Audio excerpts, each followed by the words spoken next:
Miss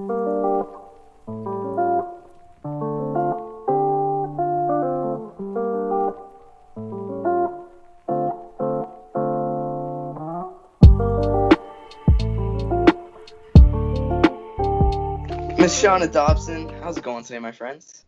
What's up, man? Chilling out here, enjoying this nice, unpredictable Colorado weather.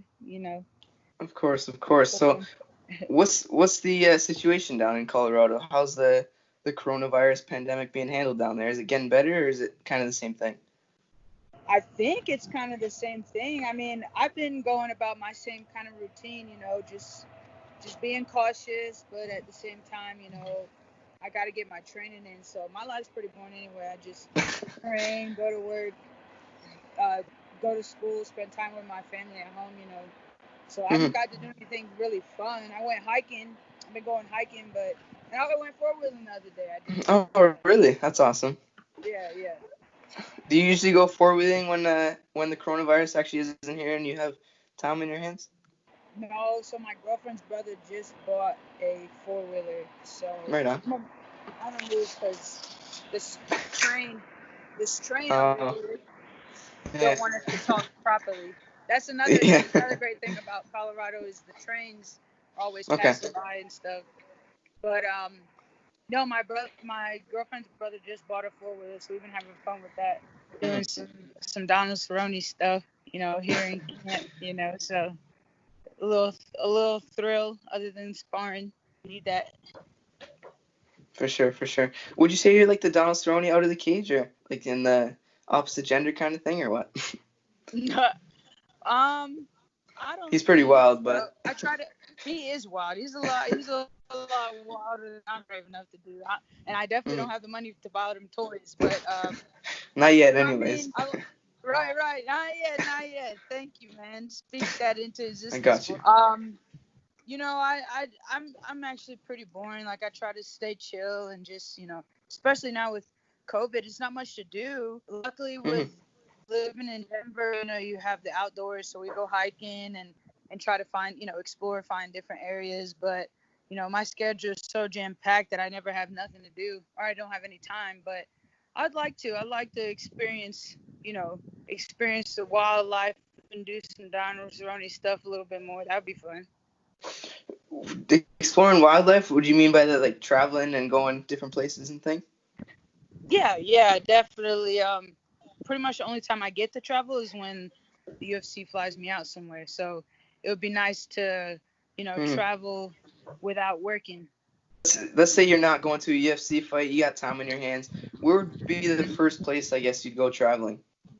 Man, definitely Jamaica. So my parents are from Jamaica. I've been there a few times, and every time that I've been, it's been beautiful. So it would definitely have to be Jamaica if I do go. Just the clear waters, the Jamaica. beach, doing something.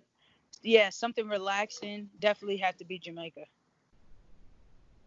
or Hawaii. Awesome, Somewhere awesome. tropical. Or Somewhere I Hawaii. can lay on the beach or I something. see. What about somewhere like Fight Island? Oh, Fight Island. Yeah, that would have been great. That would have been cool to head over there. Fighting overseas is always a great experience. I got to fight overseas for the first time when I went to New Zealand. I was supposed to fight last year. I was supposed to fight in China, so that would have been cool too. To Oh, travel really? to That different would have been countries. awesome. Yeah, that would have been really dope. It would have been cool to go to Fight Island. I guess it's not too late if things keep carrying on. For sure. So that would be dope. I'm happy I'm going back to Vegas though, man. That's my city right there. That's I'm excited to have a great performance in Vegas like I did in my debut. So talk to us. You got this fight coming up August 22nd, I believe it is. Yep. Talk to us about your opponent, first of all. You're matched up with Mariah, I believe it's pronounced, Mariah Agapova, something like that. Talk to Yep. us about your opponent. Man, she's young, and I respect. I like that. She called me out. I respect that. I've never been called out before, so I'm with that. I like that kind of incentive behind the match and that little bit of hype to get it hyped up. You know,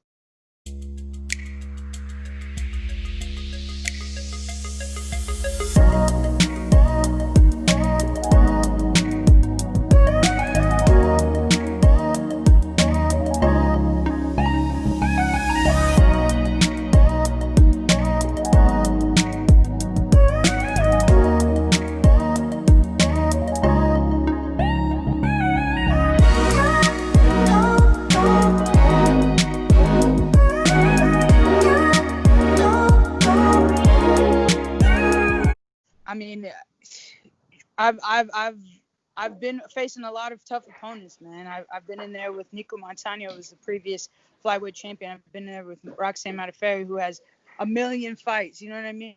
Like I've been in Yeah. there with some warriors. You know what I mean? So I just hope that she's ready to get in there with somebody that's, it's not gonna be no disrespect to but it's not gonna be a Hannah type fight. You know what I mean? So uh, you already know how I get down, so I guess it's I'm excited to put on a good performance with her. Put it that way.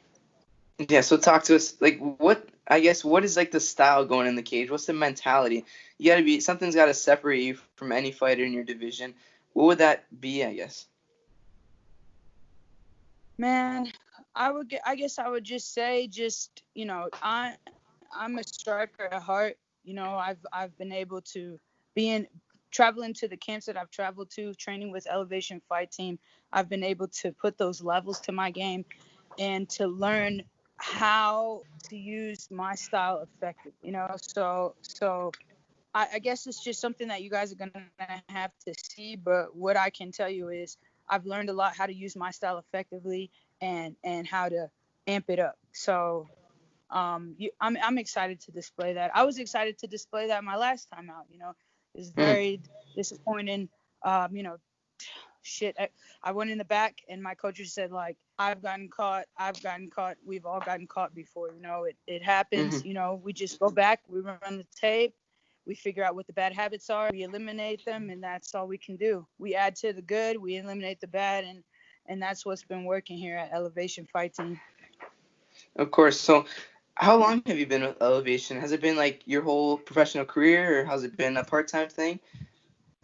No, actually, so I started off in Texas with Phalanx Fight Okay. Team. That was back in 2017. Well, before 2017, but as far as in correlation with my UFC career, that I started off with them. Then I moved to DC where I trained at Team Lord Irvin for 2 years, and it's just recently since January. So I actually moved down here to train Elevation.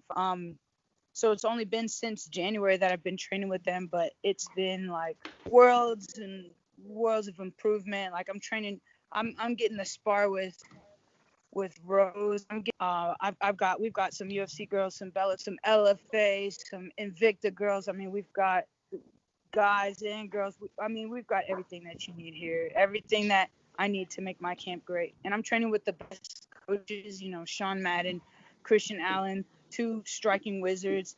My jiu-jitsu and my wrestling coaches are off the chain. So it's just crazy. I could just talk about this team, all day. We got Hmm. Justin Gate. We got you guys know what's going down over here. So it was definitely the best move for my career and a great sacrifice. I want to get your opinion on this fight. We Mm-hmm. received the news that Burns tested positive, but there's also Everybody's talks of him tested facing. positive. Yeah, Shit's crazy. I know, but there's been talks of him supposed to be fighting Masvidal. Hmm. If that does go down, apparently they got to pass the test and all that. Yeah. Who do you see taking that fight? It's a Oh, tough one. that is a tough one. I just rewatched the Kimura and Covington fight over again the other day.